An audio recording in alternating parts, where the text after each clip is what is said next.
the Wi-Fi because I am recording in the living room today. I And noticed, yeah, a little change in background.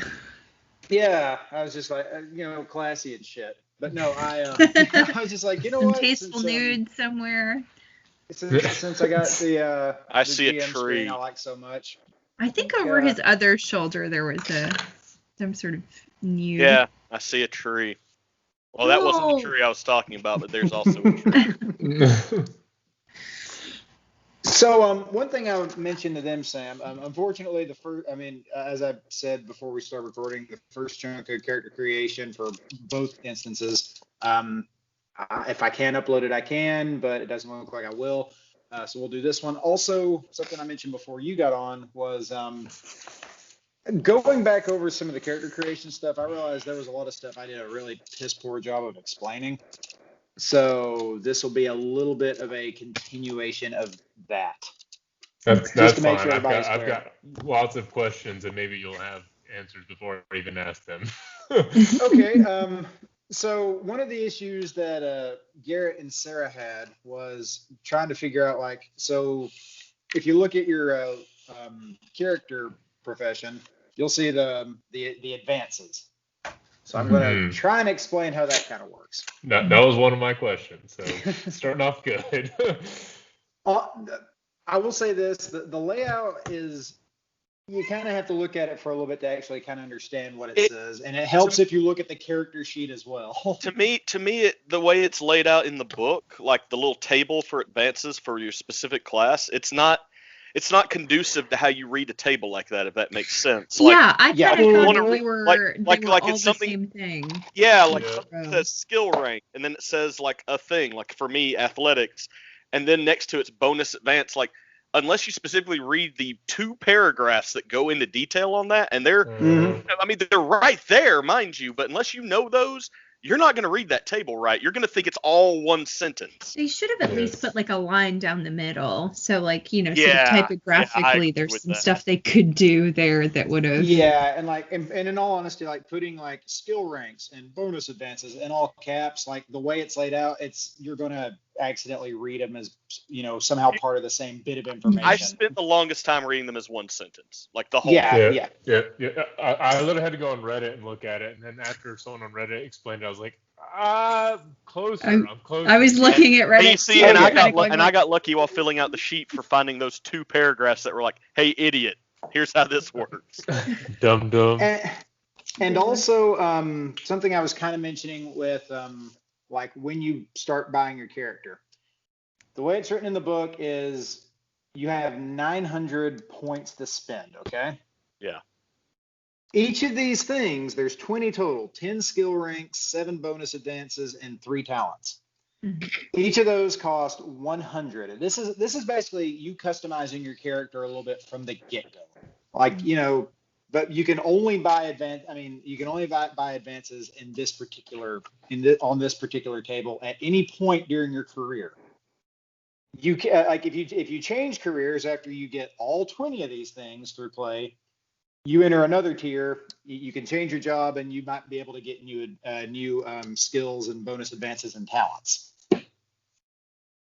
The other thing that was I unfortunately said wrong was during character creation, there's that thing called favored attributes. Yeah, the problem, I misspoke on that. It's not necessarily that, like, if you look at your character sheet, any advances I buy on agility, well, that means that I only have to pay half price for coordination, pilot ride, skullduggery, stealth. It doesn't mean that. It means that instead of costing 100 points, it only costs 50 points to buy something called a focus.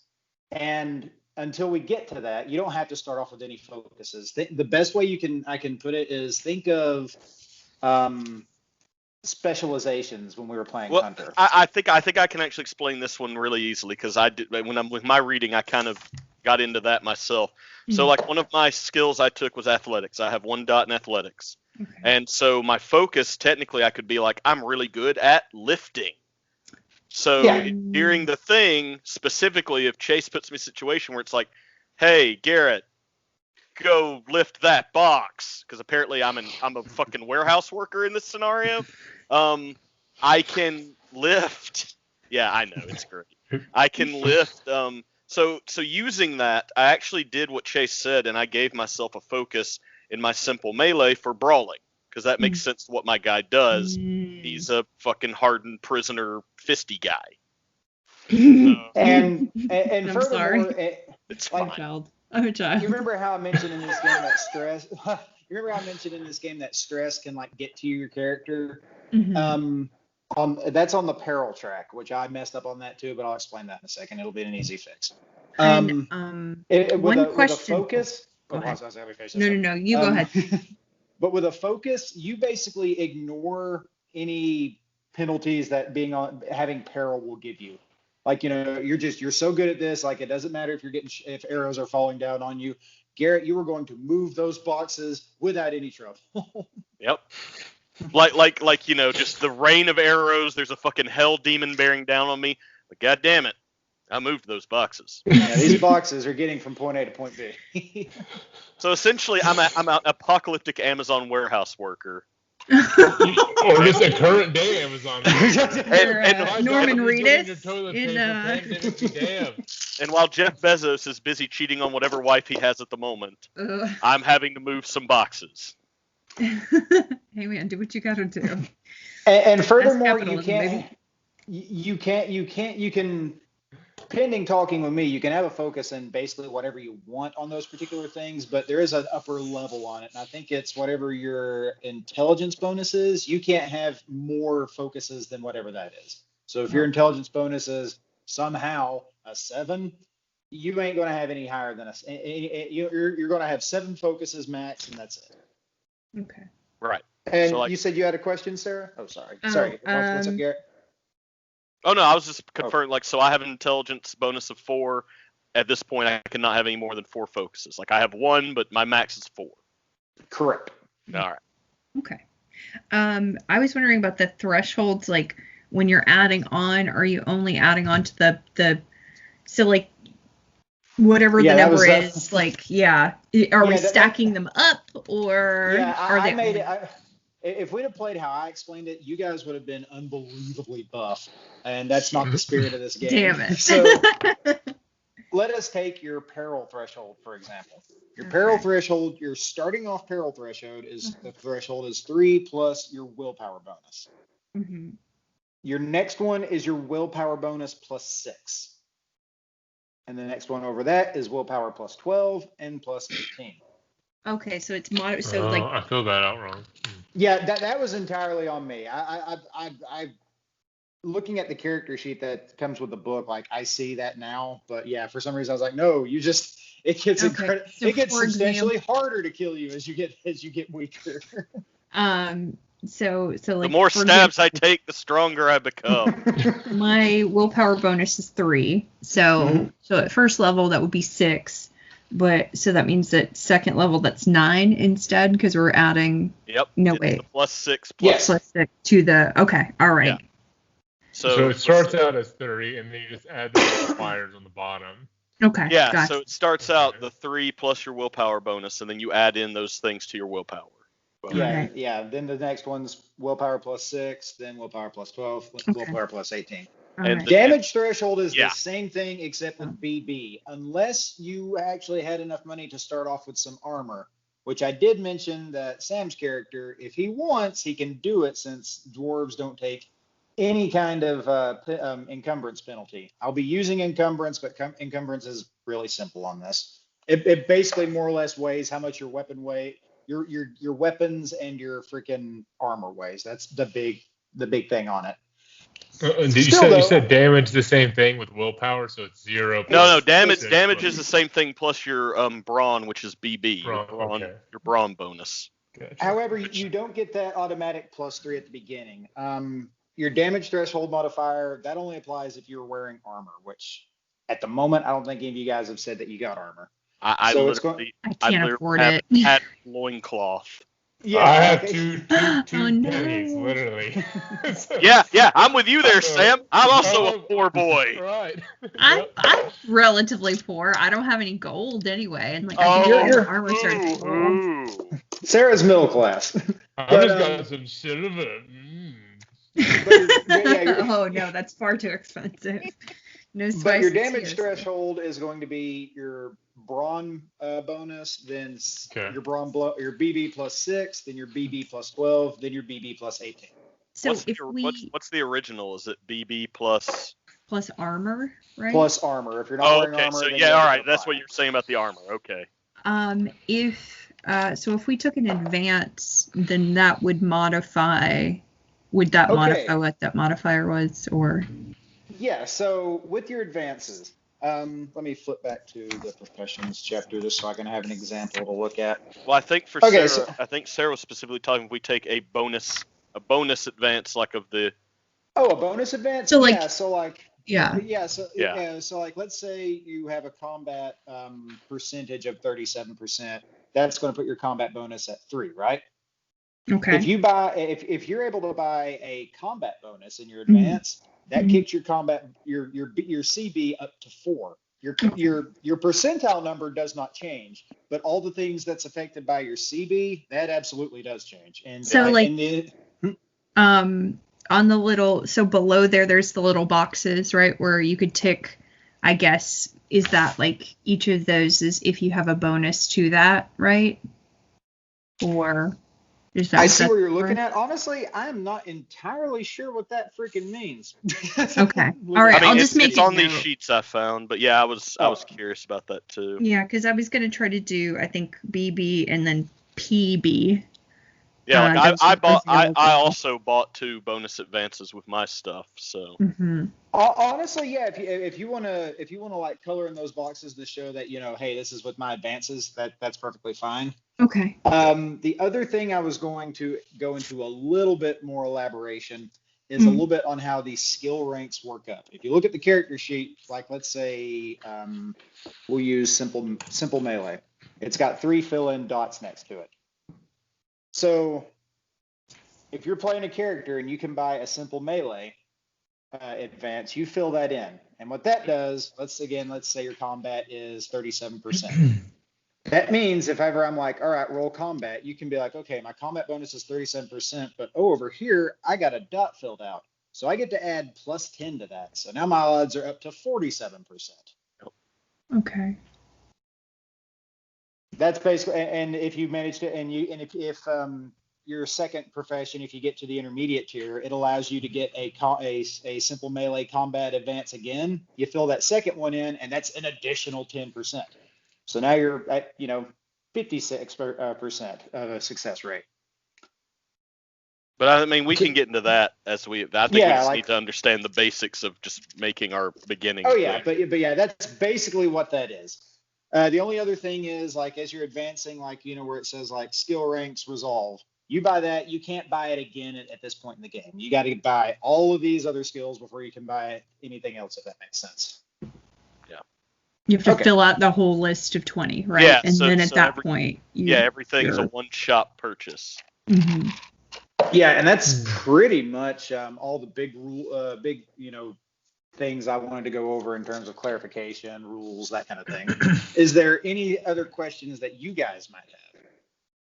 I do. When you said pick out your 9 advances, or look at your 9 advances, and then the talents. I guess I'm a little confused on what you're doing with the advances, and then also picking them out, and I guess you can swap them. No, this is pretty much like, okay, so when you're creating a character in a video game, let's say an RPG, like starting off, like you're basically looking at like a skill tree, right? You can't buy everything on it. Starting off at least, but they're going to give you like X number of points at the beginning to go ahead and build your character kind of how you want to build them. So essentially, Sam, look at that advanced list for what you've chosen to, or for what you kind of randomly rolled up, and just imagine like you're allowed to pick like 9 of those things, and when you pick it, you put a check by it, and you can't pick it again. So you can get any sort of combination of, like, so for me, for example, I ended up picking 5 different skills, which I bubbled in 1, and then I picked 2 talents, and then I picked 2 bonus advances. So basically, you're kind of picking and choosing just whichever off the list you want in any combination. And I did that exact same loadout right there, just because it made the most sense to me. Yeah, Okay. or if you wanted, you could completely fill out your skill ranks like right out the get-go. You won't have any special rules applied to you because you won't have any talents, and your skills are going like your bonus advances are going to be like exactly where they were starting off. But it's up to you, however you want to spend the stuff. But before you get to change your career, your profession, you have to purchase all 20 of these things through experience points. Yeah. Okay. Reward points, I think, is what the game calls them. Yeah, they're called Okay. reward points. RP. And it's Yeah, something like some pun because intentional or something. But like some, that some was people want to change names that just don't really ever need to be changed. everyone's got to try to change the world slightly. But that was also part of the upbringing part there, Sam. We made our characters. So my upbringing was militant, which means my primary slot is combat. So that's why I was able to get the focus that I got for my simple melee, because that cost me less than what it would cost me to actually just buy it normally. And just a heads up, you still, I mean, you can bank that 50 for however you want to spend it later, or if you want, you can go ahead and buy another combat-centered focus if you want. See, I don't. It's there. Yeah, I'm good right now because I think my guy's where he needs to be. Okay. Anything else? There's stuff here for like dodge. I'm just looking on the character sheet at this point. There's stuff for like dodge, parry, move. Do we need to know that right off the bat, or? I mean, it's like everything else on a character sheet.